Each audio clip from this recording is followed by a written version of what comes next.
Hi all, welcome back to my channel. ಇವತ್ತಿನ recipe ಬಗ್ಗೆ ಹೇಳೋದಾದರೆ, ಬಿರಿಯಾನಿ ಅಂದರೆ ಯಾರಿಗೆಲ್ಲ ಇಷ್ಟ ಇಲ್ಲ ಹೇಳಿ, ಎಲ್ಲರೂ ಇಷ್ಟಪಟ್ಟು ತಿನ್ನುವಂತಹ ರೆಸಿಪಿ ಇದಾಗಿದೆ. ಹೌದು, ನಾನಿವತ್ತು ಚಿಕ್ಕಪೇಟೆ ಸ್ಟೈಲಲ್ಲಿ ಯಾವ ರೀತಿಯಾಗಿ ನಾವು ಎಗ್ ಬಿರಿಯಾನಿನ ಮನೆಯಲ್ಲೇ ಮಾಡೋದು ಅಂತ ತಿಳಿಸ್ಕೊಡ್ತಿದ್ದೀನಿ. ಹಾಗಿದ್ರೆ ಬನ್ನಿ ರೆಸಿಪಿನ ಸ್ಟಾರ್ಟ್ ಮಾಡೋಣ. ಹಾಗೆಯೇ ಏನೆಲ್ಲ ಇಂಗ್ರೀಡಿಯೆಂಟ್ಸ್ ಬೇಕು ಅಂತ ನೋಡೋಣ. ಮೊದಲಿಗೆ ನಾನಿಲ್ಲಿ ಒಂದು ಮಿಕ್ಸಿ ಜಾರ್ನ ತಗೊಂಡಿದ್ದೀನಿ. ಇದಕ್ಕೆ ನಾನಿಲ್ಲಿ 2 ಈರುಳ್ಳಿನ ಬಳಸ್ತಾ ಇದ್ದೀನಿ. ಹಾಗೆಯೇ ನಾನಿಲ್ಲಿ 1 ಬೌಲ್ ಆಗುವಷ್ಟು ಮಿಂಟನ್ನು ಕೂಡ ಸೇರಿಸ್ಕೊತಾ ಇದ್ದೀನಿ. ಮಿಂಟ್ ಹಾಕೋದ್ರಿಂದ ನಮಗೆ ಬಿರಿಯಾನಿ ತುಂಬ ಚೆನ್ನಾಗಿ ಬರುತ್ತೆ. ನಂತರ ನಾನಿಲ್ಲಿ 1 ಬೌಲ್ ಆಗುವಷ್ಟು ಕೊತ್ತಂಬರಿ ಸೊಪ್ಪನ್ನು ಕೂಡ ಸೇರಿಸ್ಕೊತಾ ಇದ್ದೀನಿ. ನಂತರ ನಾನಿಲ್ಲಿ ಇದೇ ಜಾರ್ಗೆ ಒಂದೆರಡು ಬೆಳ್ಳುಳ್ಳಿನ ಬಿಡಿಸಿಟ್ಕೊಂಡಿದ್ದೆ, ಅದನ್ನು ಕೂಡ ಸೇರಿಸ್ಕೊತಾ ಇದ್ದೀನಿ. ಹಾಗೆಯೇ ಸಣ್ಣದಾಗಿ ಕಟ್ ಮಾಡಿರುವಂತಹ ಸ್ವಲ್ಪ ಹಸಿ ಶುಂಠಿನ ಬಳಸ್ತಾ ಇದ್ದೀನಿ. ನಂತರ ನಾನು ಇದಕ್ಕೆ ಸಣ್ಣದಾಗಿ ಕಟ್ ಮಾಡಿರುವಂತಹ 3 ಮೆಣಸಿನ್ಕಾಯಿನ ಬಳಸ್ತಾ ಇದ್ದೀನಿ. ನೀವು ಖಾರ ಜಾಸ್ತಿ ಅಂದರೆ ಜಾಸ್ತಿ ಸಹ ಸೇರಿಸ್ಕೊಬೋದು. ಹಾಗೆಯೇ ಮನೆಯಲ್ಲಿರುವಂತಹ ಮಸಾಲೆ ಪದಾರ್ಥಗಳನ್ನು ಸೇರಿಸ್ಕೊತಾ ಇದ್ದೀನಿ. ಲಾಸ್ಟಲ್ಲಿ ನಾನು ಇದಕ್ಕೆ ಸ್ವಲ್ಪ ನೀರನ್ನ ಸೇರಿಸ್ಕೊತಾ ಇದ್ದೀನಿ. ನಂತರ ಒಂದು 4-5 ಗೋಡಂಬಿನ ಸೇರಿಸ್ಕೊಂಡು ಇವಾಗ ನಾವು ಇದನ್ನು ನುಣ್ಣಗೆ ರುಬ್ಕೊಬೇಕಾಗತ್ತೆ. ನೋಡಿ, ಈ ಥರ ನಮಗೆ ಪೇಸ್ಟ್ ಆದರೆ ಸಾಕು.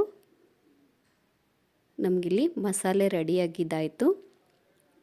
ಇದನ್ನು ನಾವು ಇವಾಗ ಪಕ್ಕಕ್ಕಿಟ್ಟು ಇವಾಗ ರೈಸ್ನ ಸೇರಿಸ್ಕೊಳ್ಳೋಣ.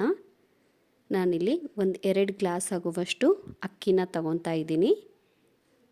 ನಿಮ್ಮ ಅಳತೆಗೆ ಎಷ್ಟು ಬೇಕೋ ನೀವು ಅಷ್ಟು ಸೇರಿಸ್ಕೊಬಹುದು. ಹಾಗೆಯೇ ನಾನಿಲ್ಲಿ ಅಕ್ಕಿ ಮುಳುಗುವಷ್ಟು ನೀರನ್ನು ಸಹ ಸೇರಿಸ್ಕೊಂಡು 2-3 ಟೈಮು ನೀಟಾಗಿ ಅಕ್ಕಿನ ತೊಳಿಬೇಕಾಗತ್ತೆ.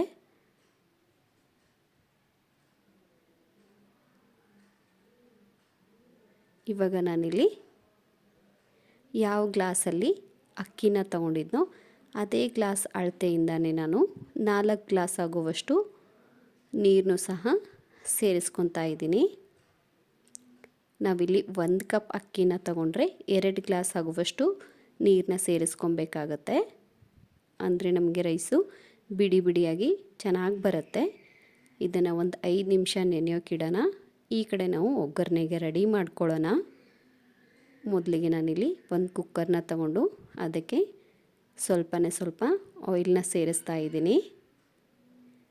ಆಯಿಲ್ ಸ್ವಲ್ಪ ನಮಗಿಲ್ಲಿ ಬಿಸಿ ಆದಮೇಲೆ ನಾವು ಬಾಯ್ಲ್ ಮಾಡಿರುವಂತಹ ಎಗ್ನ ಸೇರಿಸ್ಕೊಬೇಕಾಗತ್ತೆ. ನಾವಿಲ್ಲಿ ಮೀಡಿಯಮ್ ಫ್ಲೇಮಲ್ಲಿ ಎಗ್ನ ಬೇಯಿಸ್ಕೊಳ್ಳೋಣ. ಹಾಗಂತ ಜಾಸ್ತಿ ಫ್ರೈ ಮಾಡೋಕ್ಕೆ ಹೋಗಬೇಡಿ. ಸ್ವಲ್ಪ ಫ್ರೈ ಮಾಡಿಬಿಟ್ಟು ಎಗ್ನ ಬೇರೆ ತಟ್ಟೆಗೆ ಟ್ರಾನ್ಸ್ಫರ್ ಮಾಡ್ಕೊಬೇಕಾಗತ್ತೆ. ನೋಡಿ, ನಮಗಿಲ್ಲಿ ಇಷ್ಟು ಫ್ರೈ ಆದರೆ ಸಾಕಾಗತ್ತೆ. ಜಾಸ್ತಿ ಫ್ರೈ ಮಾಡ್ಕೊಳ್ಳೋ ಅವಶ್ಯಕತೆ ಇರಲ್ಲ. ಇವಾಗ ನಾವು ಇದೇ ಆಯಿಲ್ಗೆ ನಾವು ಮಾಡಿಟ್ಟಿರುವಂತಹ ಪೇಸ್ಟ್ನ ಸೇರಿಸ್ಕೊತಾ ಇದ್ದೀನಿ. ಇವಾಗ ನಾವು ಫ್ಲೇಮ್ನ ಲೋ ಅಲ್ಲಿ ಇಡಬೇಕಾಗತ್ತೆ. ಇಲ್ಲ ನಮಗೆ ಹಾಕಿರುವಂಥ ಪೇಸ್ಟು ಕರ್ಟೋಗಿಬಿಡುತ್ತೆ. ಇದನ್ನು ಚೆನ್ನಾಗಿ ಮಿಕ್ಸ್ ಮಾಡ್ಕೊಬೇಕಾಗತ್ತೆ. ಲೋ ಫ್ಲೇಮಲ್ಲಿಟ್ಟೆ ನೀವು ಈ ಪ್ರೊಸೀಜರ್ನ ಕಂಪ್ಲೀಟ್ ಮಾಡ್ಕೊಳ್ಳಿ.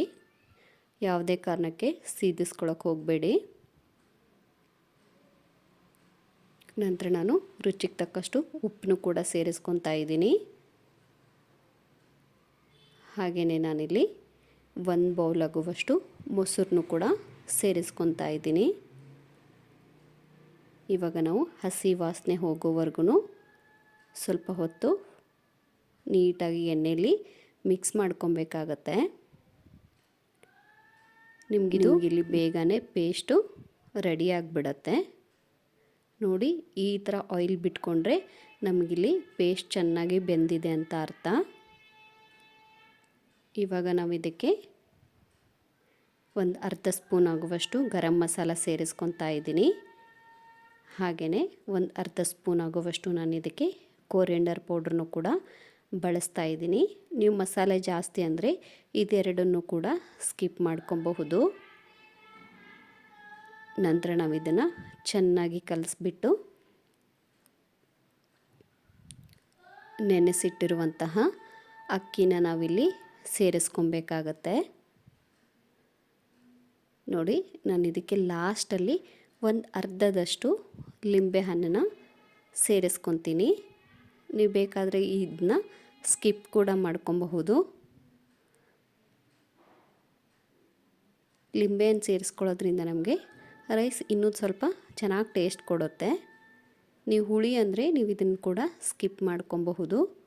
ಹಾಗೆಯೇ ನಾವು ಬಾಯ್ಲ್ಡ್ ಮಾಡಿರುವಂತಹ ಎಗ್ನ ಸೇರಿಸ್ಕೊಂಡು ಲಿಡ್ನ ಕ್ಲೋಸ್ ಮಾಡಿ ಲೋ ಫ್ಲೇಮಲ್ಲಿ 1 ವಿಷಿಲ್ ನೀವು ಕೂಗಿಸ್ಕೊಂಡ್ರೆ ಸಾಕು. ನಿಮಗಿಲ್ಲಿ ಚಿಕ್ಕಪೇಟೆ ಸ್ಟೈಲಲ್ಲಿ ಎಗ್ ಬಿರಿಯಾನಿ ರೆಡಿ ಆಗುತ್ತೆ. ನೀವು ಇದನ್ನು ಈಸಿಯಾಗಿ ಸರ್ವ್ ಕೂಡ ಮಾಡ್ಕೊಬಹುದು. ಸೊ ನೋಡಿದ್ರಲ್ಲ ಫ್ರೆಂಡ್ಸ್, ಎಷ್ಟೊಂದು ಈಸಿಯಾಗಿ ನಾವು ಎಗ್ ಬಿರಿಯಾನಿನ ಮನೆಯಲ್ಲೇ ಮಾಡೋದು ಅಂತ.